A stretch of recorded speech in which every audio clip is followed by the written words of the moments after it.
Well, welcome to today's episode of Glasscast, the official podcast of the National Glass Association and Glass Magazine. I'm Katy Devlin. I am so excited to be here today with Mark Adamson, the president and CEO of Oldcastle BuildingEnvelope. Mark and I last chatted back in 2024 when you were 5 weeks in. So That's right. excited to catch up. Thanks for joining us. No, thanks, Katie. It's been a long 24 months. Well, let's start out, for folks who maybe have missed your bio and missed that first introductory interview. Can you just start out by introducing yourself to the industry? Sure. Name's Mark Adamson. I hail originally from Northern England, just south of Newcastle. Katie and I were talking before. My soccer team is Newcastle United, doing pretty well at the moment. My father was a cop. My mother was a dinner lady, so fairly humble beginnings. Um, and my career started at Deloitte. Had a few years there, moved on to GlaxoSmithKline, the big pharma company, and shortly after that moved to Formica. That was my sort of entry to the building products world, and I've been in building products for 30 years since. Ultimately, I became the CEO of Formica Corporation, and that's when the family and I moved to Cincinnati. So that's my wife, Hazel. She's been married to me for 37 years. I better get that one right, otherwise I'll get wrong. And my daughter, Holly, she's 28. And my son, George, who actually works with us at OBE, he's 27. So the strangest accents in the world, my kids, because we moved from Northern England to Cincinnati. And then I got offered the job of running the holding company that owned Formica, which was based in New Zealand, of all places. So we moved to New Zealand and then to Australia. And then back to New York. I took a job in private equity at that point and turned to the dark side, as I like to say, and understood a little bit about how those guys worked. And then I got a call from KPS, a private equity company, and said, "We own this really big asset and we'd like you to come and run it." And to be honest, I couldn't resist. I'd missed being a CEO. I'd been a CEO for 20 years at that point. And, there's highs and lows. It's not an easy job, but I'm thoroughly enjoying myself. It's been a great couple of years. Yeah, so let's talk about that first, this first 24 months. You've been kind of immersing yourself in all things glass and metal here. Talk to us a little bit about, how this experience has been. Yeah, well, the world of building products, I've been in 30 years, so it has similar characteristics, whether you're selling laminate or drywall, in our case, glass and glazing products. You have to understand the customer, you have to create demand, talk to architects. It's the full sell, if you like, from creating that demand to fulfilling that demand. And that's something I'm very used to. Fletcher Building was a large conglomerate that also included glass, glazing, windows, etc. So I wasn't unfamiliar with it, but there has been a lot of learning. And I think I took over a business that was very fragmented. It had come together over a series of decades, really, from acquisitions that had never been fully integrated. So we needed to make sense of that. That drives a lot of cost, it drives a lot of fragmentation, and actually doesn't really provide the level of service you would expect from a $2 billion corporation. We acted like, 50, $40 million corporations. And that's fine because we want to maintain that local touch. But it also meant we weren't able to deploy some of the things you would expect from a $2 billion business in terms of technology and systems, processes, innovation, etc. So it's been really fine-tuning how we keep that local feel. We keep customer service answering the phones. The sales guys and gals represent the local market. We don't want to become too corporate, too centralized, but at the same time, make sense of this big corporation and make sure we do things once and we do things really well. So, thinking about your presence in communities and really just expanding that presence there. I was able to sit down with Barbara Haxma, the Chief Marketing Officer for OBE, at our BEC conference in Louisville, and we chatted a little bit about the CRL business. That's part of OBE and the recent investments in new locations, and then other operational improvements. And I'm curious how that all ties into this overall journey that you've been talking about. Well, as you look at our three business verticals, the metal, the glass, and the CRL is obviously the jewel in our crown. It's a really good business, fantastic brand. The financials are very strong, and it's something I wanted to put front and center as we build this organization, and I wanted to build it around that CRL business and brand. The one thing we noticed though was despite, how good it is, how preeminent is it in the industry, they hadn't opened a new branch in 15 years. And the key to distribution is coverage. If you look at Home Depots and Lowe's, etc., those guys roll out, you know, they slowed down a little bit lately, but in their heyday, they were rolling out hundreds of branches a year. So we've rolled out new branches recently. It's took us a while to get that flywheel up and running. We've opened a branch in Copenhagen. Believe it or not, that was our first branch out in Denmark. We have a one slated later in the year for London. Here in North America, we opened Tampa 2 weeks ago, I think it was. St. Louis is opening shortly. It's actually opening, but the hard launch is shortly. And then Cincinnati, I'm going back to my old stomping ground at Cincinnati in June. We open in June. And I think the next cabs off the rank will be probably Salt Lake, Detroit, Michigan, and Baltimore. So I think the key to distribution is to be in market, have market presence. And what will that allow us to do, Katie, is when we have our one-stop shop that we're going to talk about, you won't just be able to get your hardware from that local branch. You'll also be able to get a selected number of glass products and or metal products. We're going to stock some standard shower doors, some standard entry doors, etc. So it'll become a bit of a focal point really for the glass and glazing industry in a market that might not otherwise have that presence. Mhm. So when we chatted back in 2024, you described wanting to shift OBE from a manufacturer to an innovation service-led company. Yes. So, 2 years into this, what does this actually look like in practice? Well, it's starting to come together. I mean, to do that, you have to be really good at manufacturing. For manufacturing to be invisible, it has to be really, really good. You don't notice manufacturing when it works. And I think we've been on a bit of a journey that hasn't always been the case. But in the last few months, particularly in our metals business, we've seen some incredible improvements in the metrics coming out of that business. And it's all down to leadership. We've changed the leadership out and we've seen some incredible improvements. Our lead times went from 14 weeks to 6 weeks. Our OTIF, measure you're no doubt familiar with, went from low 50s, it's in the mid 90s now. So that enables our sales force to go out and sell and take share with some confidence. Glass is following. We just had a meeting this morning. Most of our glass plants are at an OTIF level of 90%.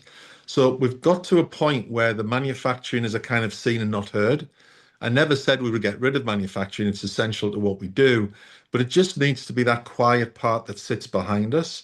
The customer shouldn't really know or care where it comes from, but their interaction should really be with the front end, with either the sales force, the customer service representative they're used to dealing with, and or in locality, as I've said, the CRL branch. It's a journey. It's took a while to get that flywheel going. Like you and I said, it's nearly 2 years since we spoke. It's probably took longer and the issues were deeper, but literally the last 3 months, I've started to feel as if that's turning.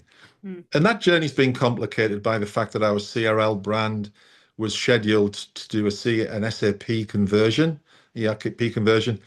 I remember when I first took over, not long before I talked to you last, I discovered that that was the plan, and it was like, oh, no CEO wants to do an SAP conversion, but it was in train. We had to do it. We cut over at Thanksgiving. It has been problematic. Our customers have unduly suffered. We're on top of that now. We've got programs in place to improve it, and it's a difficult system to implement, but once you have it, it's great. It really allows you to up that level of service. So difficult transition from where we were to where we wanted to be, but I think certainly we're getting there. And we should start to see incremental improvements over the course of this year. So Barbara and I chatted a little bit about that in Louisville and just sort of what you're hearing from your customers in general, the product demands, the trends, the market anxieties. What are you hearing from customers from your end, and how is that shaping OB's priorities? So I've been able to get out of the office a lot more lately. I had 6 months on the road when I started, just meeting all of our people, visiting all of our facilities. I've been pretty much locked in the office in the last 12 months because some of this big transformation is a heavy lift. You take an organization that's been very federated, very local, very little system, into an organization that's far more coherent. I've finally got the management teams in place, not just my direct reports, but the levels below. Really fantastic group of people. That allows me to get out and meet customers. And I've just come back this week from a trip to New England, met a number of customers up in New England. And you learn so much more talking to customers than you do sitting in your office reading PowerPoint charts. And I think the feeling in the industry at the moment is the market's tough.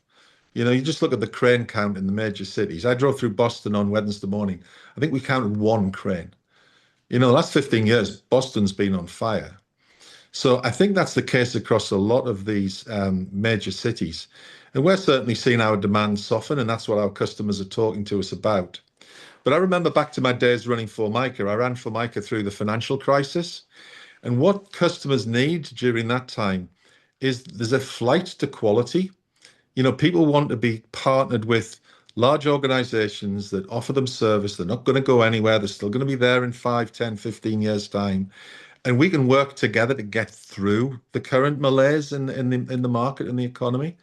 One of the things that's causing that is affordability. I mean, we saw massive price rises in building materials during COVID and beyond.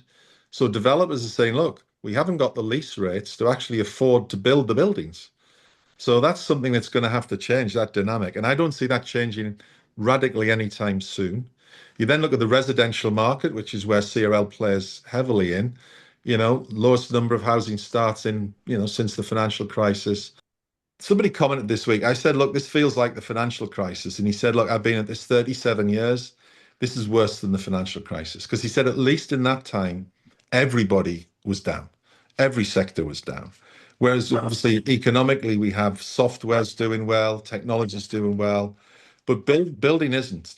Construction and building is quiet. So what we're looking to do is work with the customers to provide this one-stop shop, because as I said, we will be here no matter what. We're a big organization. We have the capability to get through this and really sit and listen to them as to what they want and what help they need to get through this because they're suffering. Their demand is drying up. They've got labor forces to manage.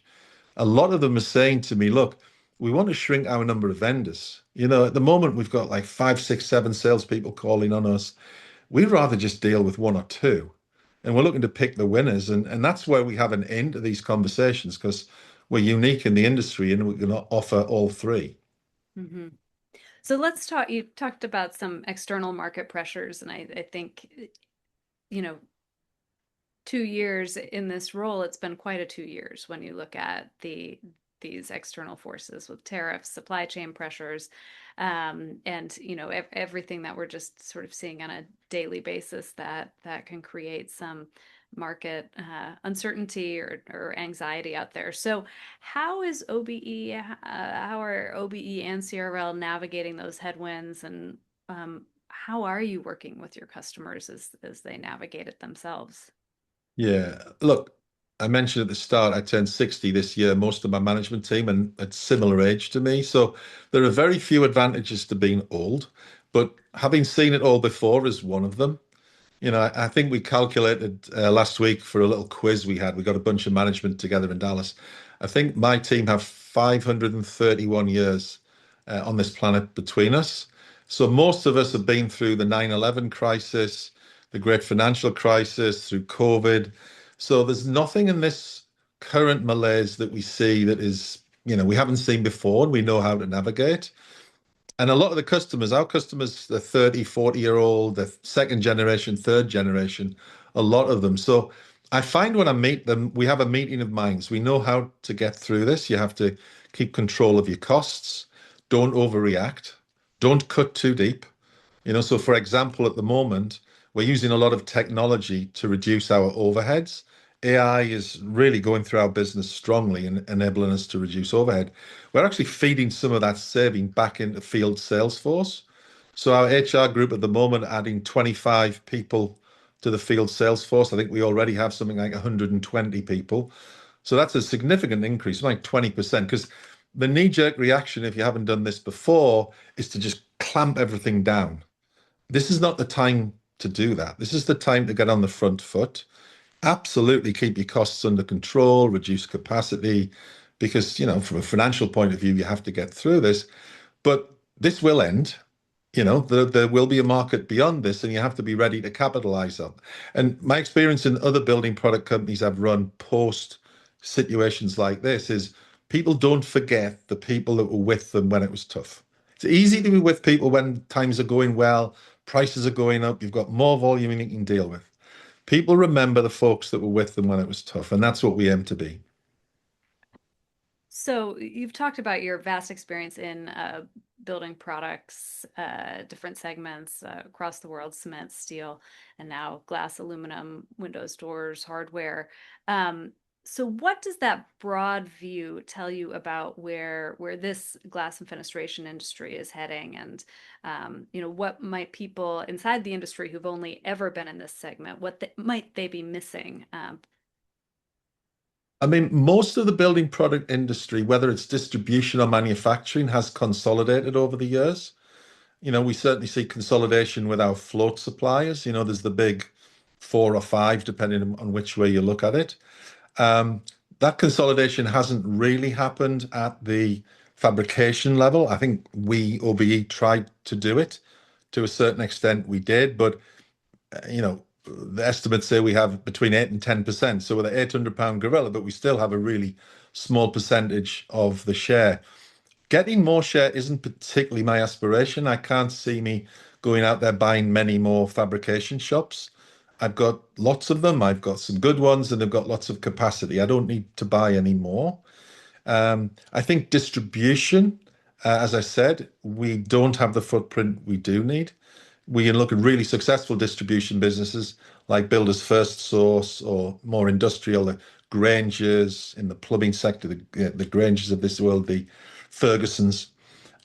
It's about coverage, it's about market presence. People like turning up, they like seeing a friendly face. Yes, they get the product, but they might get a cup of coffee. They might meet a fellow competitor or, friendly competitor. Most of our guys are friendly competitors.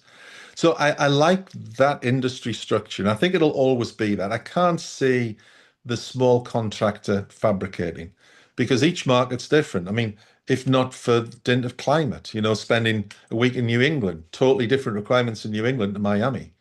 And Mhm. I think that will ultimately mean that these small shops in the fabrication sense continue. So we as a big organization have to learn, what do they need? They're not big companies. They're not big business to business with huge levels of sophistication, but they're good businesses. They're well run. And what is it we can bring? And I talked AI all this week. People are really fascinated by AI. We've got 6 people, I think it is at the moment, and growing, dedicated to AI for us at the moment. But the more I think about what they're building for us will be applicable to the customer, they might not be able to afford 6 people in AI. So how can I give them what we've learned? Maybe lend them out a guy or two for a few days to help them understand that journey.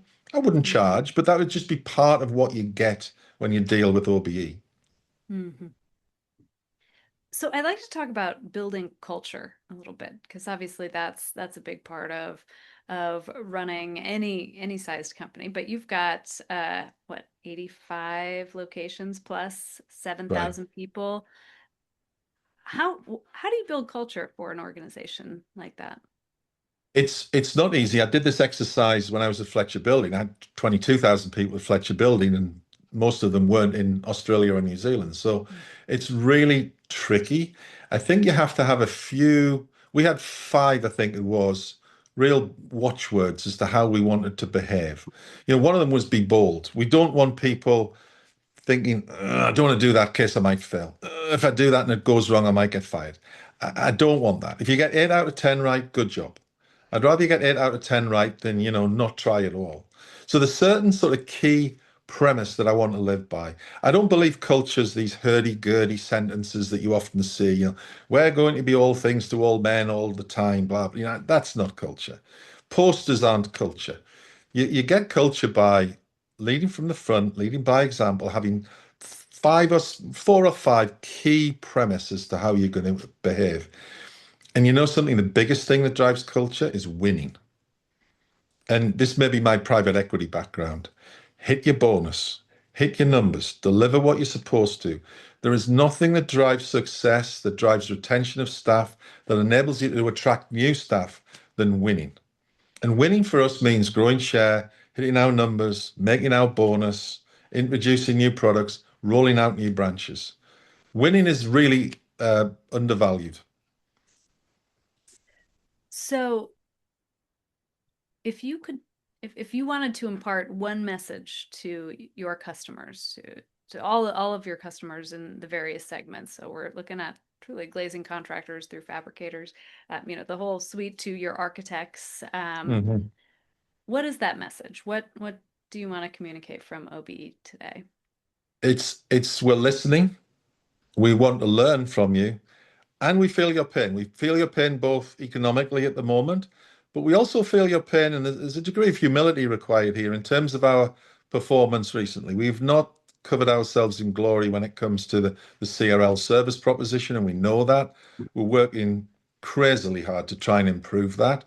I think you'll see a lot of improvement in the coming months from our metal plant. I think people are already talking about it. I think they'll be delighted. Glass is not far behind that. CRL will get there very quickly, very quickly.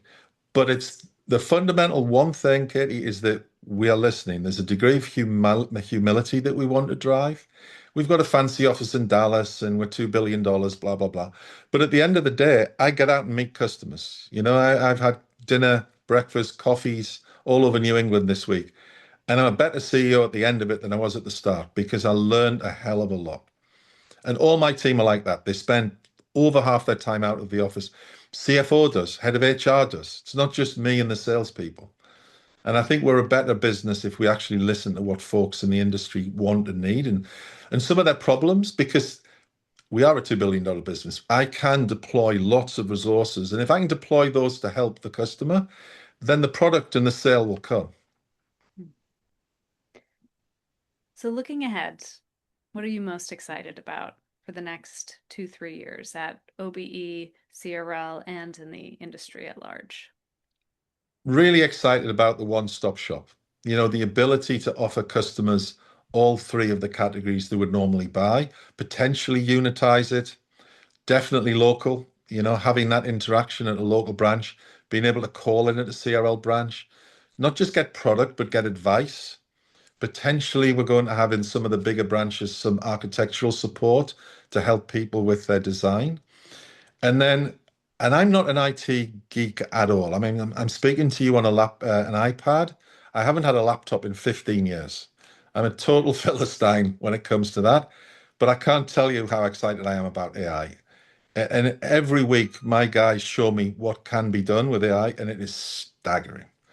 So being able to provide the sort of the bread and butter service performance that you just should expect every day out of our facilities, but also deploying that technology to help our customers win more sales, operate more efficiently. I don't even think we've scratched the surface when it comes to that. Mark, it's been great to chat with you. Thank you so much for coming on Glasscast and giving us a chance to catch up. Again, we've been chatting with Mark Adamson, the president and CEO of OBE, a lifelong supporter of Newcastle United, Cincinnati Reds fan. I just looked, and my Milwaukee Brewers are 1 game behind, so hopefully we could turn that My around. my claim to fame, if you look at the scoreboard at the Cincinnati Reds, it's a Formica clock. The clock is a Formica clock, which I paid for when I lived in Cincinnati, and it's still there. Just got to get some glass and metal railings in there and you'll bring it full circle, right? I think we might well have. I land at LaGuardia every time I come back to the Northeast, and all of the glass and railings inside are CRL and OBE. That's great. Yeah, you are, well, you're 2 years in. Now you're seeing glass and metals everywhere. So you are officially a glass guy, right?